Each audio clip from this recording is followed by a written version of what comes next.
Ако се чудите как да трансформирате вашите снимки като кадър от филм, но не ви се получава с научкването на цветовете, сега ще ви покажа един много по-лесен трик, с който ще можете да извличате цветовете без да се затруднявате.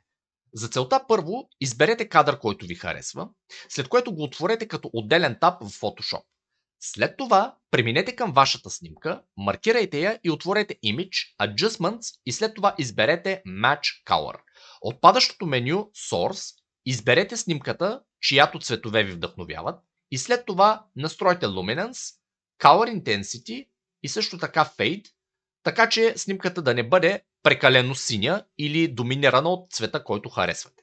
Потвърдете с OK и след това създайте нов Adjustment слой, Curves, отворете канала Blue, създайте една точка и леко я вдигнете по този начин.